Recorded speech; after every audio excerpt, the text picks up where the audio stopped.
14th time. What's up, Porch Nation? What's up in there from out here? It's like Christmas in July here in Worcester, Massachusetts. And it was our regular season finale. The greatest league went out with a bang. Although no games really qualified as close, we had a couple of high-impact conclusions. Before we get into division rivalries, playoff placement, and all that, I just wanted to make a personal note off the top. I wanted to thank all of you managers who made this season maybe our most exciting so far.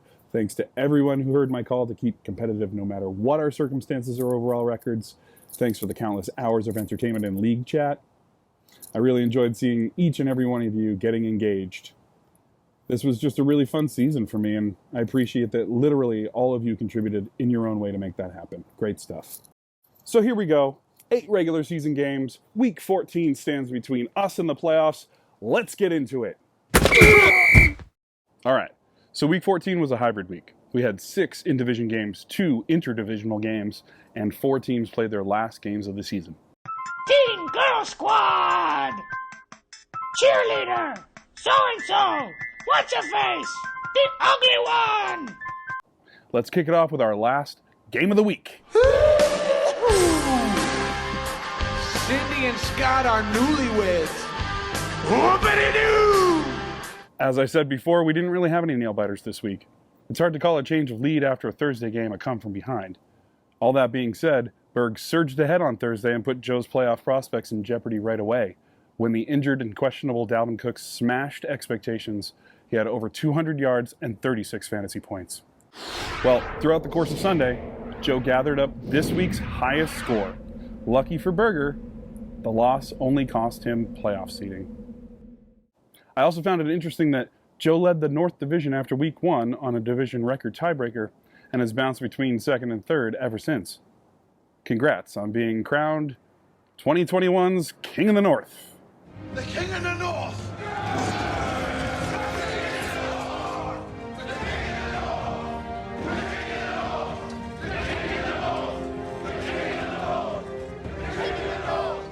In our other North head-to-head, we saw the Dunbarton Bowl Part 2.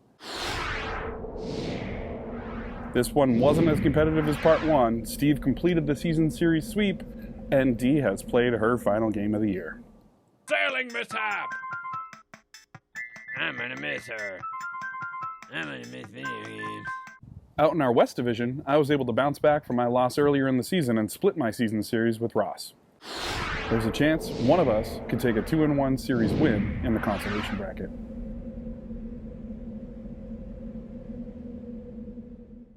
In our other matchup, Alex won easily and set our new record for the largest deficit at 105 points.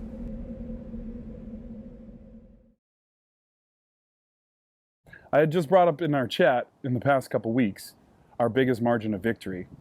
Dee had beaten Pete by 102.3 in week 2 of 2015. Though it was a very low scoring week for Greg, it was not even close to the lowest score of all time. We have to go all the way back to week 10 of 2015. My lovely wife faced off against a beleaguered James Berger team amidst a 1-13 campaign and on an 8-game losing streak. You could put an asterisk on this one. Berger was locked out of his Yahoo account for a few weeks that year.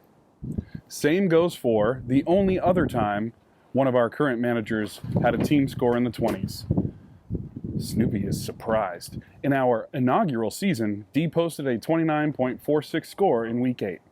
But that was our 20-team season, and scoring has evolved since then, so everything in our first year comes with an asterisk.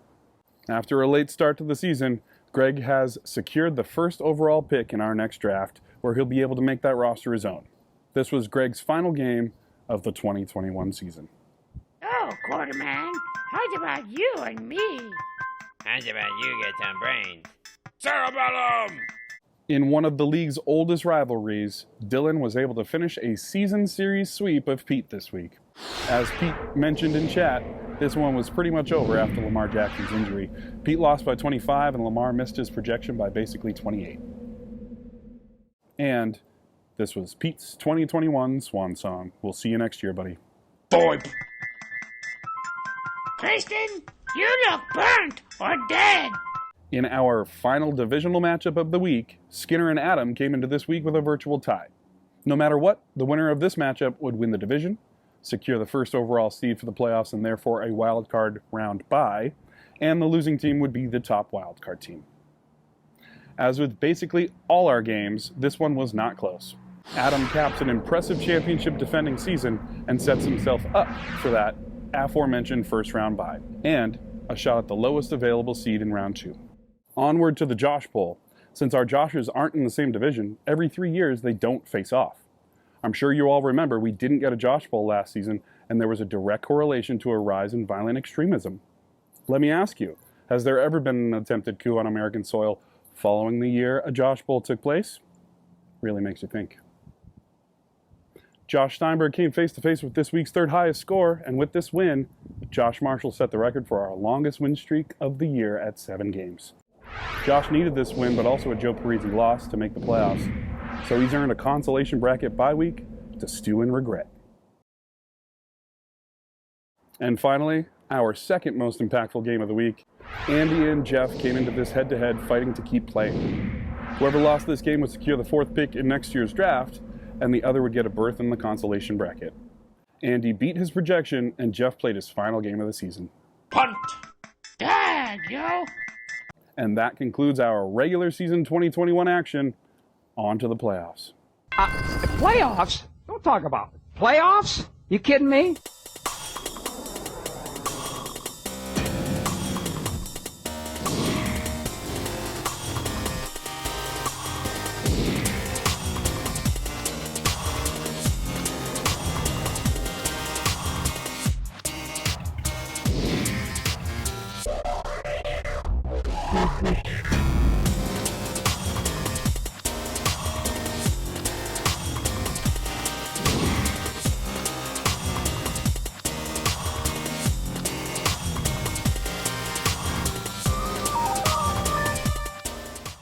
So here we are, folks, the conclusion of 2021's regular season play.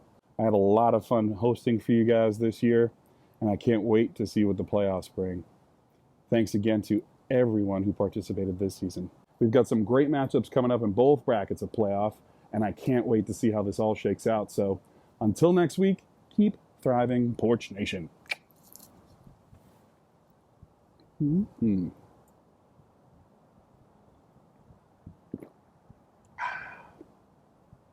It's over! Bloop.